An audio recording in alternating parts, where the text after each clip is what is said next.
senhores cardeais, Dom Arani, meu pai no episcopado, irmão, amigo, Dom Odilo, Dom Ayrton, que administrou nossa diocese por esse tempo, nosso metropolita, arcebispos, bispos, padres da nossa diocese, padres amigos que vieram da Arquidiocese de São Sebastião do Rio de Janeiro, da Arquidiocese de Botucatu, da Diocese de Valença e de outras partes desse Brasil. Irmãos e irmãs, amigos, meus familiares que vieram de Valença, da região ali, autoridades do Poder Executivo, Legislativo, Judiciário. Amados e amadas de Deus, hoje inicio meu ministério na Diocese de São Carlos como seu 7º bispo. Entro numa igreja que possui uma grande história, uma grande tradição, uma diocese centenária. Sou um elo neste belo e envolvente caminho da fé. Recebo uma grande riqueza que o Senhor construiu através da doação generosa de bispos, padres, religiosos, religiosas, diáconos e leigos e leigas. Os sinais da obra que o Senhor realizou se fazem visíveis através da vivacidade desta igreja particular que recebo como seu 7º bispo, através dos traços da fé que impregnaram a cultura desta terra, os tantos monumentos que testemunham a fé deste nosso amado povo, o numeroso clero dessa diocese, os numerosos bispos e arcebispos que dela saíram, ultimamente Dom Moacir, Monsenhor Moacir, que foi eleito, o último, que terei a graça de sagrar em outubro.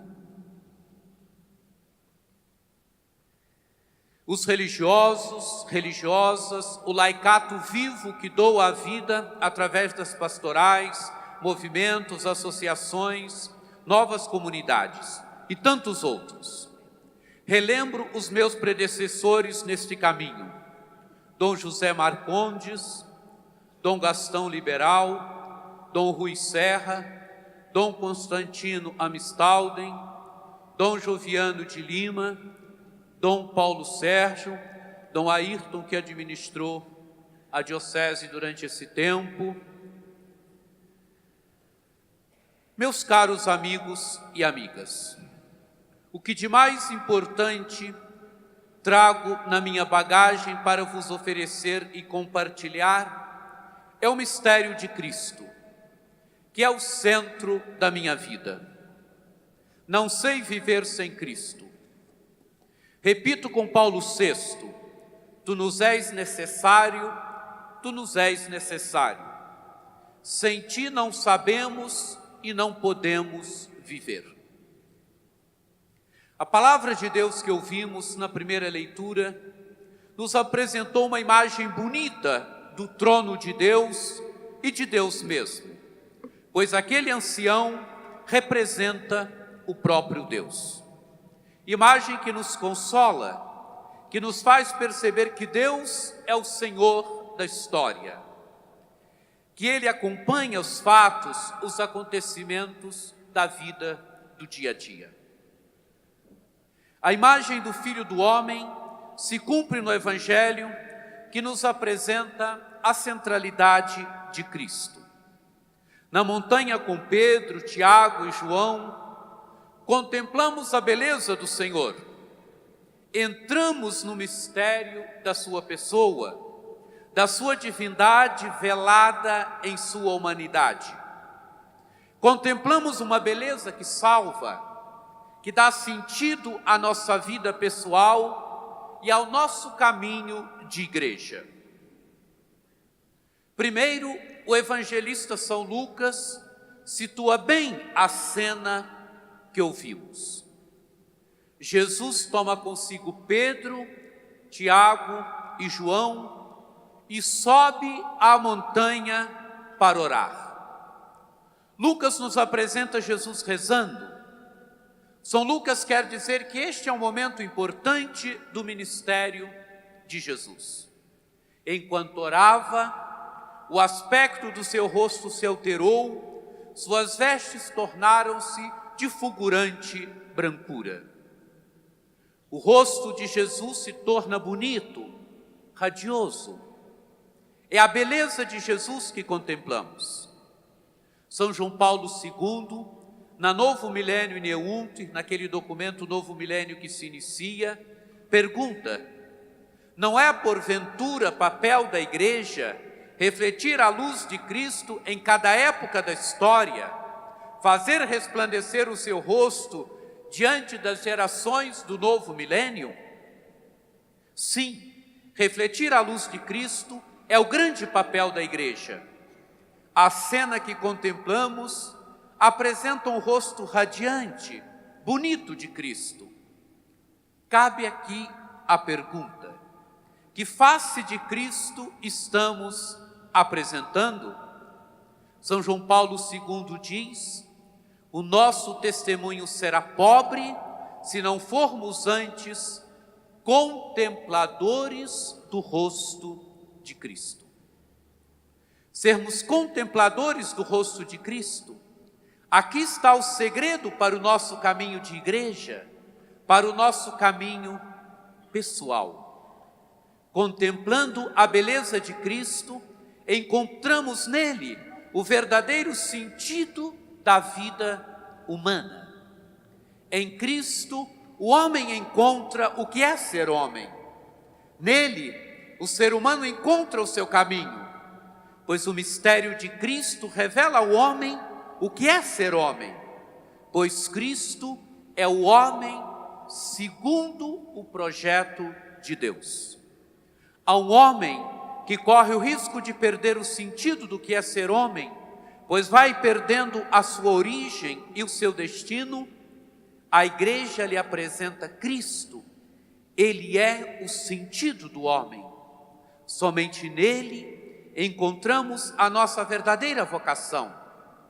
Daqui emerge uma igreja que tem os olhos fixos em Cristo, que não se perde diante dos caminhos da história, pois é contempladora de Cristo, está fixa nele, ele é o centro.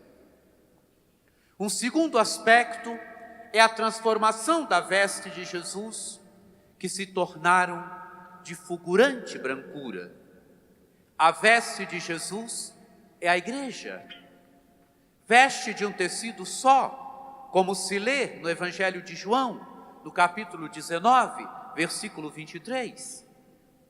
São Cipriano, falando da unidade da igreja, dirá: este sacramento da unidade, este vínculo de concórdia inviolada e sem rachadura, é figurada também pela túnica do Senhor.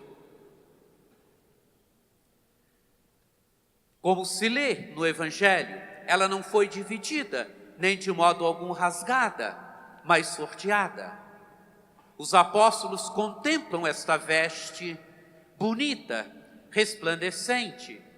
É a igreja na sua santidade, que será mais radiante ou não, de acordo com o nosso testemunho, de acordo com a nossa doação. Pois na igreja existe essa bipolaridade.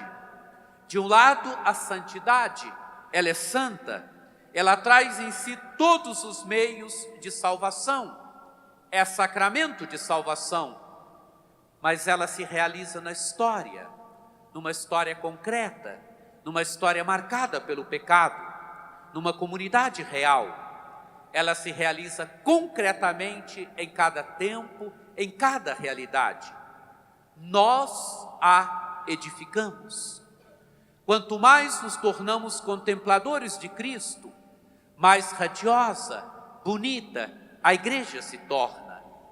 Nosso caminho de igreja deverá ser aquele de revelar a beleza da túnica de Cristo. Uma igreja próxima do povo, que antes de grandes discursos testemunhe aquilo que diz. Uma igreja onde todos, cada um na sua especificidade, se doe com alegria. Uma igreja que celebra bem, vive bem a sua fé e pratica bem a caridade.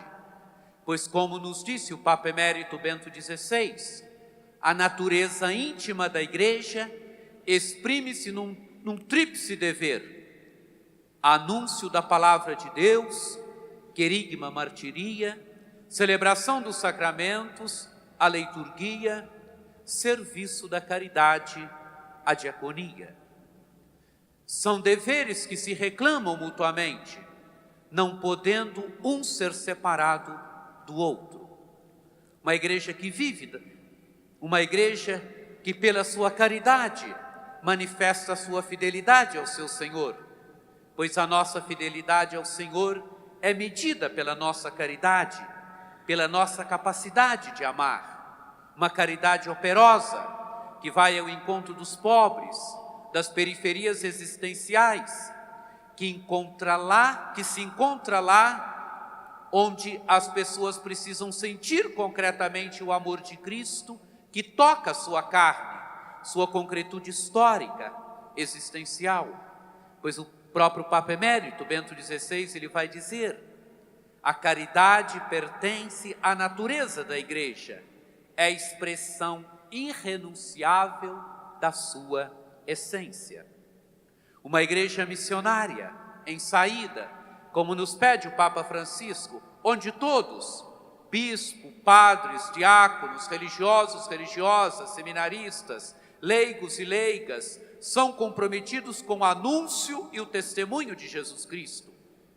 Uma igreja da acolhida, que entre sim e não contemple rostos individuados e realidades concretas que clamam por acolhimento, como fazia Jesus, que acolhe desde o oficial romano, que reclama o que pede sua cura, para o seu servo, a samaritana, leprosos, a mulher adúltera, que a lei mandava apedrejar.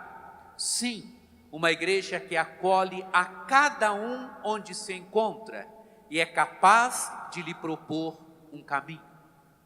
Uma igreja que dialoga. Como é importante o diálogo no caminho da igreja e da sociedade. É através do diálogo que a sociedade cresce e se encaminham as soluções para os grandes problemas. O caminho e futuro da nossa sociedade se encontra no diálogo. E através do diálogo podemos fazer e realizar tantas coisas, né? Cuidado pelo planeta, que é tão urgente, que envolve a todos nós, a promoção do bem comum e tantas outras coisas e tantos outros projetos que nós podemos e devemos desenvolver através do diálogo.